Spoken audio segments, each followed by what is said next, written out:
నమస్తే, నేను రాజేశ్వరి. వర్తమాన పరిణామాల నిలువుటద్దం నేటి నిజం ప్రత్యేక కార్యక్రమానికి స్వాగతం.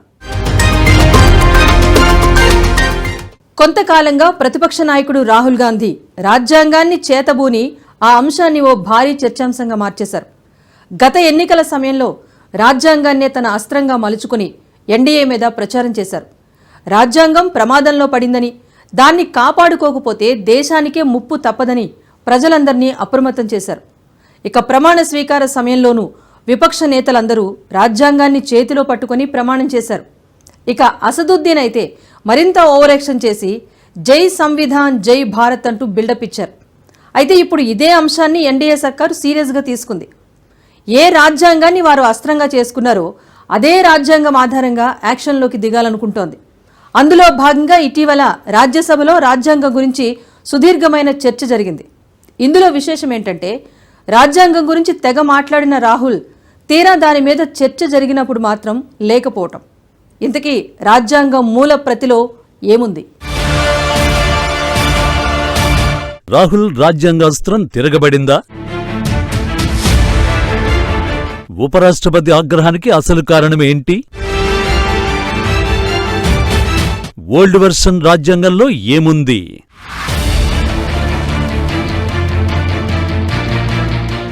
శత్రువు మీదికి విసిరిన అస్త్రం రివర్స్ అటాక్ చేయడం అరుదుగా తప్ప కనిపించదు. అయితే అలాంటి ఓ అరుదైన చారిత్రక సందర్భం మాత్రం ఇప్పుడు దేశ రాజకీయ చిత్రపటం ముందుకు వస్తోందంటున్నారు విశ్లేషకులు. రాజ్యాంగానికి అవమానం జరుగుతోందని, రాజ్యాంగ హక్కులు ఉల్లంఘనకు గురవుతున్నాయని, అసలు రాజ్యాంగ ఉనికికే ప్రమాదం వాటిల్లిందని రాహుల్ దగ్గర నుంచి మొదలుపెట్టి అందరూ విపక్ష నేతలు కూడా అదే పాట పాడారు. గత సార్వత్రిక ఎన్నికల్లో వారు మోడీ మీదికి ఉపయోగించిన బ్రహ్మాస్త్రాల్లో రాజ్యాంగం అత్యంత ప్రధానమైంది అంటే అతిశయోక్తి కాదు. అయితే ఎన్డీఏ పక్షం ఎంతో పకడ్బందీగా విపక్షం వాడిన అస్త్రాన్నే ఇప్పుడు ఉపయోగించుకోవాలని నిర్ణయించింది. అధికార పక్షం వేసిన ఉచ్చులో రాహుల్ అండ్ టీం గిలగిల కొట్టుకోక తప్పదన్న అభిప్రాయాలు వినిపిస్తున్నాయి.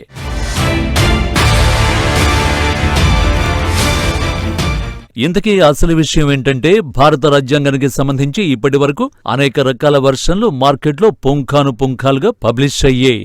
లాయర్లు, మేధావులు, జర్నలిస్టులు, లా స్టూడెంట్స్ ఇలా అన్ని వర్గాల ప్రజలు తరచుగా రాజ్యాంగాన్ని సంప్రదిస్తూ ఉటంకిస్తూ ఉంటారు. అయితే ఎవరు ఏ ఎడిషన్ ఉపయోగించినా అందులో ఏ ఒక్కటి కూడా మూలప్రతిలోని స్ఫూర్తిని ప్రతిబింబించడం లేదు. రామాయణాన్ని ఎవరు రాసినా అందరికీ ఆమోదయోగ్యంగా ఉండేది మాత్రం వాల్మీకి రామాయణమే. అలాగే రాజ్యాంగాన్ని ఎవరు ఎంతగా వినియోగించినా అందరికీ మూలాధారం మాత్రం రాజ్యాంగ మూలప్రతే. అయితే ఆ మూలప్రతి కాస్త ఇప్పుడు ఎవరికీ అందుబాటులో లేకుండా పోయింది. భారత ప్రభుత్వ ఆర్కైవ్స్ లో తప్ప బహిరంగ మార్కెట్లో ఎక్కడ కనిపించదు. మన రాజ్యాంగాన్ని చేతులతో రాశారు, కుంచెలతో గీశారు. ఒక ఆర్టిస్టు తన అన్ని శక్తులు ధారవోసి రాజ్యాంగాన్ని చెక్కాడని చెప్పుకోవలసి ఉంటుంది. అంత శ్రమకూర్చి తీర్చిదిద్దిన రాజ్యాంగం మాత్రం బయట ఎక్కడ కనిపించదు. ఇదే ఇప్పుడు చర్చాంశంగా మారుతోంది.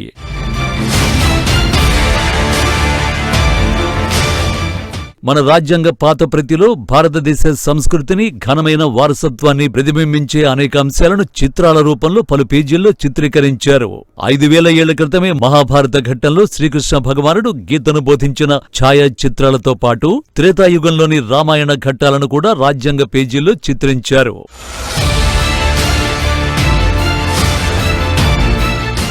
రాజ్యాంగంలో మొత్తం 22 అమూల్యమైన చిత్రాల్ని భారతీయుల స్వాభిమానం రెట్టింపయ్యేలా అనేక చారిత్రక, సాంస్కృతిక చిత్రాలు పొందుపరిచారు.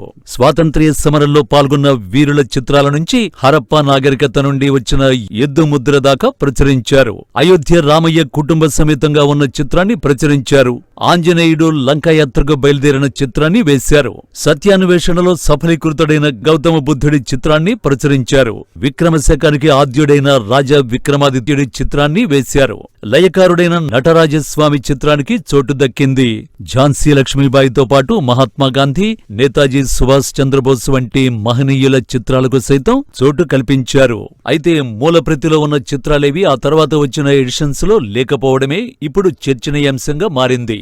నిజానికి ఈ అంశం సంఘ పరివార చర్చల్లో అడపాదడపా చోటు చేసుకునేది. కానీ బీజేపీ నాయకులు కూడా ఏనాడు దాని పార్లమెంటులో ఒక అంశంగా ఎంచుకున్నట్టు కనిపించలేదు. ఈసారి మాత్రం మాత్రం రాజ్యాంగంలోని మూలప్రతిని విస్మరించి తదుపరి ఎడిషన్లకు ఎవరు అనుమతులిచ్చారు? ఆ ఎడిషన్లలో ఈ చిత్రాలు ఎందుకు అదృశ్యమయ్యాయి? రాజ్యాంగానికి ఉండే పవిత్రత, ప్రాధాన్యతల విషయంలో ఎందుకు రాజీ పడ్డారు అనే అంశంపై దాదాపు అరగంటకు పైగా సుదీర్ఘమైన చర్చ జరిగింది. 0 అవర్లో రాధా మనోహర్ దాస్ అగర్వాల్ లేవనెత్తిన ప్రశ్నలపై రాజ్యసభలో దుమారమే రేగింది. भगवान श्री राम जब लौट करके आ रहे थे, भारत का भगवान श्री राम जब लौट करके अयोध्या आ रहे थे, उनके इस वापस लौटने की फोटो बनाई गई थी जो हटा दी गई। भगवान कृष्ण युद्ध के मैदान में जब सरमन दे रहे थे, उस पूरे दृश्य को हटा दिया गया। भगवान बुद्ध की फोटो को, उनके आदेश को हटाया गया। भगवान महावीर के उपदेश देते हुए हिस्से को हटाया गया। सम्राट विक्रमादित्य की फोटो को हटाया गया। यहाँ तक कि महात्मा गांधी की 2 फोटोज थी, उन दोनों फोटोज को इन लोगों ने हटा दिया। लक्ष्मीबाई की फोटो इन लोगों ने हटाने का काम किया। शिवाजी की फोटो इन लोगों ने हटाने का काम किया। हिमालय, समुद्र जो भारत की सीमाएं बनाती थी, उनके फोटो इन्होंने हटाने का काम किया। नेताजी सुभाष चंद्र बोस की फोटो ये स्वीकार नहीं कर पा रहे थे।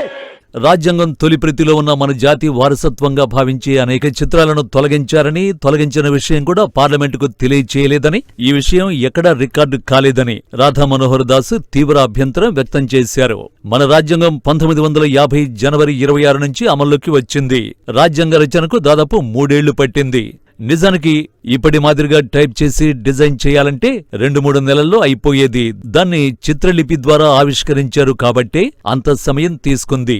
1949 జనవరి 26 నాడే అప్పటి రాజ్యాంగ రచన కమిటీ సంతకాలు చేయడం, పార్లమెంటు ఆమోదం పొందడం జరిగిపోయాయి. కానీ దాన్ని అమలు చేయడానికి మరో సంవత్సరం దాకా ఎందుకు ఆగారన్న దానికి ఇప్పటి వరకు జవాబు లేదంటారు రాజ్యాంగ నిపుణులు. మూల ప్రతి మీద సంతకాలు చేసింది ఆమోదం పొందాక ఆ ప్రతిలోని అంశాలు లేకుండా ఎలా పబ్లిష్ అవుతున్నాయని, దాన్ని మార్చడానికి న్యాయ వ్యవస్థ సహా ఏ శక్తికి అధికారం లేదని రాజ్యసభ చైర్మన్ ఉపరాష్ట్రపతి జగదీప్ ధన్కర్ తీవ్ర అభ్యంతరం వ్యక్తం చేశారు.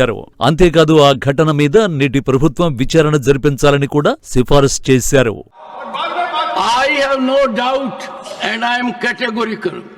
The Constitution signed by the founding fathers of the Constitution, carrying 22 miniatures, is the only authentic one, and it can include amendments by the Parliament.